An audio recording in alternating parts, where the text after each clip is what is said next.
Everyone, welcome to Let's Be Blunt with Montel. We explore notable and noteworthy developments, engaging stories, and expert insights into the intersection of health, wellness, and cannabis. I'm your host, Montel Williams, and I couldn't be more excited about today's discussion.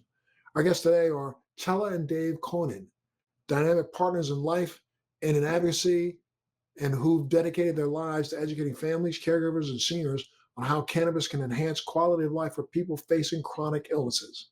Through their book, CBD for Seniors, their expert coaching services, and their podcast, Cannabis Helps Dementia, they've created a remarkable platform to guide others to important health frontiers and understanding that cannabis can help. Chela, Dave, welcome, and thank you so much for being a part of the show today. Thank you so much for having us. Thank you, Montel. It's a real honor. Absolutely. Look, I want to kick things off by learning a little bit about your roots and where your cannabis advocacy really came from. Chela, it was all for you about your mother's battle with Alzheimer's that seemed to profoundly shape your understanding of and your passion for cannabis as a therapeutic tool. Talk a little bit about that. Share that story with us. Let us know how you got this all started. Absolutely. So Mom was diagnosed with Alzheimer's in 2010, and I was at the height of my props career. I did props and set dressing. And she suddenly was diagnosed with Alzheimer's, and we became family caregivers very much overnight.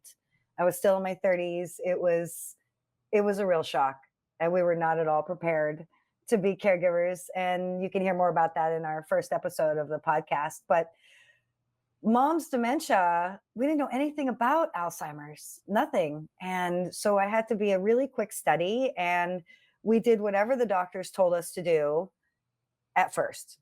And then we learned pretty quickly that the doctors really don't have a handle on.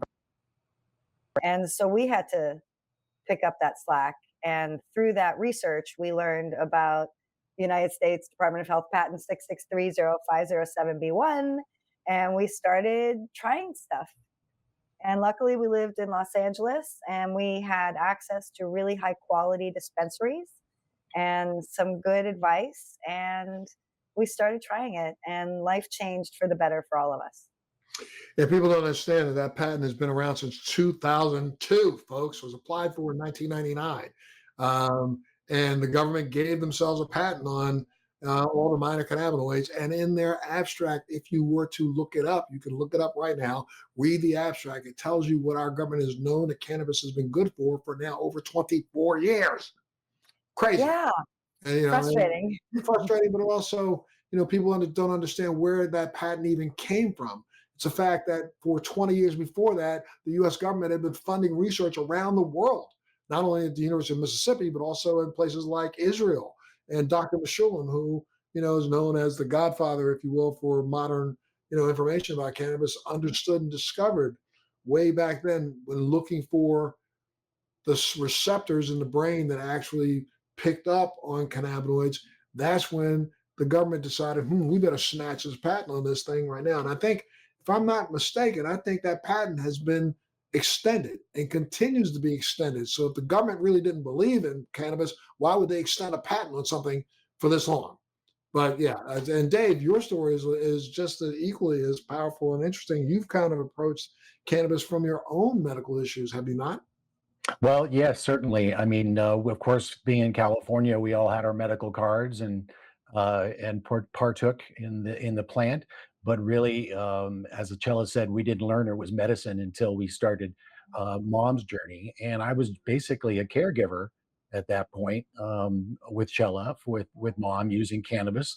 And everything was going along great up until, for me, physically, up until my 60th year.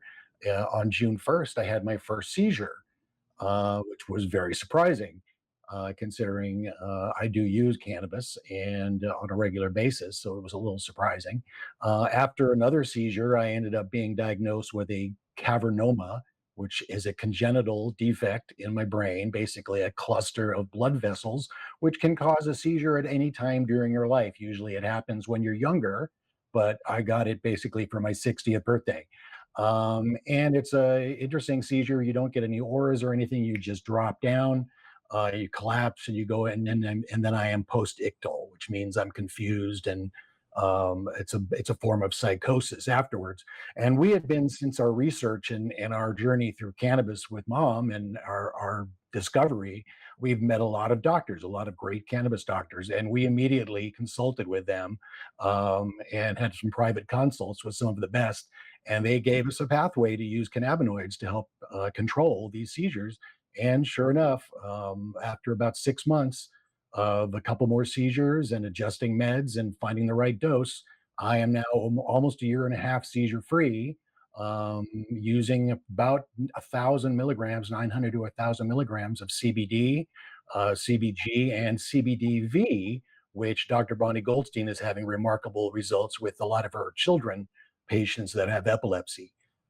So I'm on a mixture of both. I know epileptic patients, seizure patients are often on multiple drugs to try to control it. I am on Keppra, but at one point when I stopped using CBD on advice, I had a seizure a week later. So I added back in the CBD and I've been seizure free ever since. So I am on a mixture of only two. I consider two molecules really, the cannabinoids and the Keppra, and I've been lowering my Keppra, which is very encouraging. I hope to do a trial off Keppra when I reach 2 years.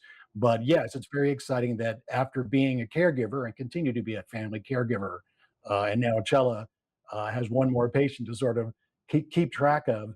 CBD has definitely been beneficial as far as personally stopping these seizures. You've been using CBD, CBDA, and CBDV? CBD, CBG, CBG. and CBDV is the newest one that Bonnie Goldstein has recommended to me. So that's part of my protocol. But I take about 1,000 milligrams total of those cannabinoids.